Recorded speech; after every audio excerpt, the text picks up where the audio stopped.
Good morning everybody and welcome to Sunday morning. I've got another story I'd like to share with you this morning about a little person who did a really big thing, just like we are all at the moment, by staying home and staying in.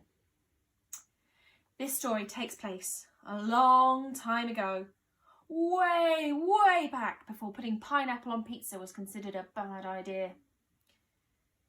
This story takes place in a land called Israel, quite a deserty place. And there's a young man called David.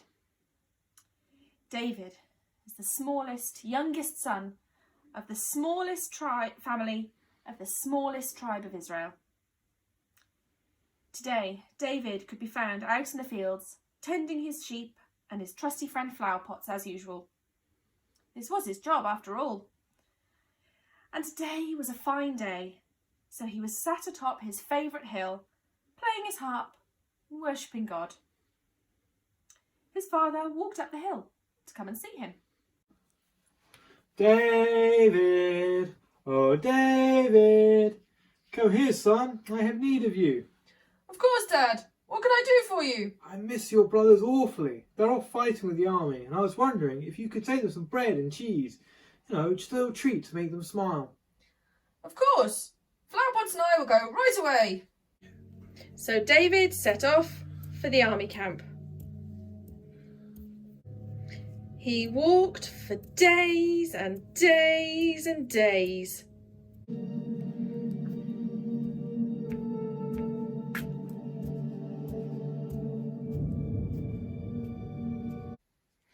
When David arrived at the camp, he walked around looking for his brothers. But then he heard a mighty cry. Roar! Come on out, you Israelite cowards! Who'll dare come and fight me? If you beat me, we will be your slaves. But if you puny weaklings lose to me, you shall do whatever we ask. Tie our shoes, make our beds, and even clean our toilets. David was very angry when he heard this, and he said to his brothers, "Oi, guys! Who does this giant of a man think he's talking to? Why have none of you gone to tell him to shut up? We are God's people. No one gets to talk to us like that." You must be joking. David, have you seen how big he is? If all of us stood each other's shoulders, we would be as tall as him. His spear is as thick as a cow's leg, and his sword is as heavy as one. How do you suppose we win? You bunch of cowards! Have you forgotten how great our God is? I'm off to see the king. Your Majesty, you are the king, chosen by God. But why have you not told this giant of a man he's wrong? Tell him he can be quiet, go home, or you will have words with his mum. Look, young man, no one in our army is as strong as he is. They don't stand a chance. Fine then. Looks like I'll have to fight him. And with God on my side, he doesn't stand a chance.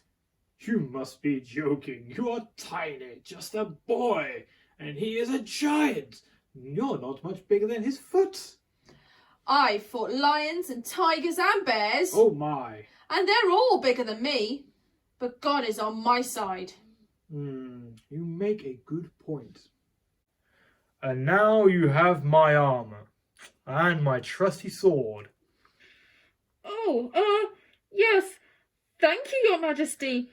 It's all very nice, but I think it's just that the armour is a bit too heavy and the sword is a bit long.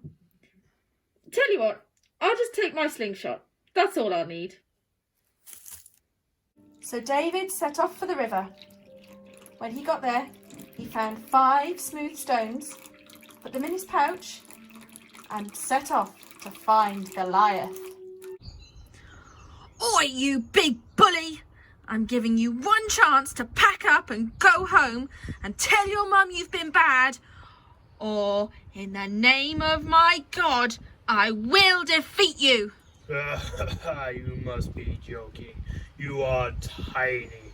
The only way you could win is if I trip over on you and bang my head. Even then, I would squish you. Well, I warned you. God, please help me. He's so big, but he's not as big as you. David picked out one of the stones from his pouch, placed it in his sling, and swung it round and round his head. And when he let it go,